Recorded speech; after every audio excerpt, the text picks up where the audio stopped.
Okay guys, welcome back to my YouTube channel. This is Love Channel. So, ngayon po is ipapakita ko po sa inyo.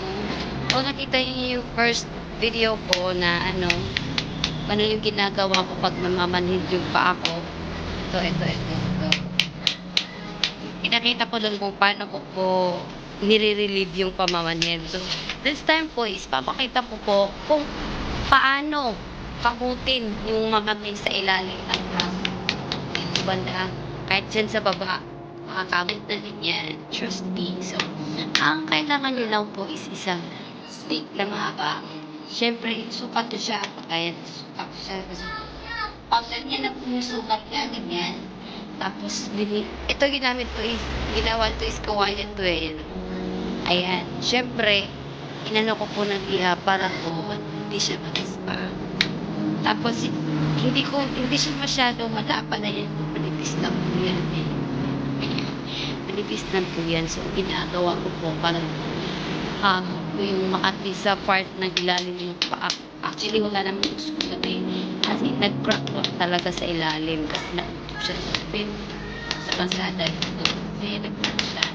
Tapos ngayon, first hindi ko alam na so, ayan po. Hindi ko kasi pagpindahan pa. Ayan po.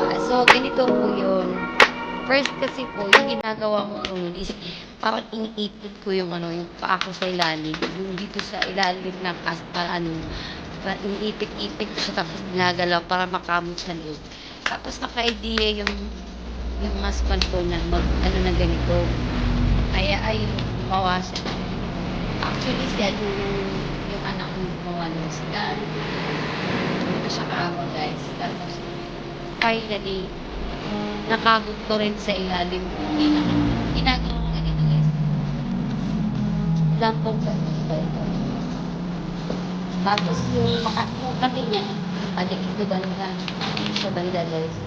Pinakagod ko siya ganito. Tapos tinataas ko yung ilalim. Ito banda guys. Tinataas ko po.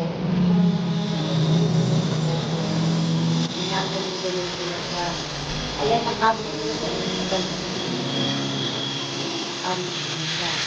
Kahit po ito nakakabot yan. Yan po palibot. Tapos handaan lang po sa pagkakas. Handaan lang po ng pagkabot. Kasi ka naman sa nasugatan. Siyempre naman ito, hindi naman ito nakakasugat. Kasi po, hinano nga natin na hiya. Ayan, para hindi rin siya matulis ito. Kasi siyempre kawayan ito eh. So, ganun lang po yung gagawin natin para makamot at din ilalim. Tsaka sa mga nagkaganito, kayong mag-alala. Gagaling din kayo. Trust me, na dumating na din po ako sa point na feeling ko hindi talaga ako gagaling. Kasi, syempre, 33 years old na po. Akala ko hindi na maghihil yung buto ko. Pero nung pa-x-ray ako, sabi ng doktor is ang healing process na bali may nakapalibot na sa buto ko, yung affected area ko, may naka-cover na dun sa paligid ng buto. Kaya, syempre, natuwa ako, masaya ako kasi nag-heal na yun. Sa mga nagkaganito, yung mga worst case ko, may wala ng pag-asa, basta kain, tulog, tamang ng gamot, saka vitamin, syempre yung gatas guys. Tapos yung pagtulog natin, kailangan talaga tamang sa oras yung pagtulog natin. Hindi tayo kulang sa tulog kasi kailangan na magpahinga ng buto natin. Kailangan hindi siya masyadong maigilaw. Ayan. Sana po nakatulong ko sa late na video to. So please subscribe my YouTube channel, Ingay na channel. So hindi ko po nakapag-subscribe. Subscribe po my YouTube channel and I'll see you in my next vlog para pa po sa ibang mga update ng aking mga natutunan or mga na-discover para po ipsan yung mga sakit, yung mga kate, whatsoever na nararamdaman natin sa ating affected area na kung saan dito banda is may crack, may batik, na buto. Thank you for watching guys and I'll see you on my next vlog!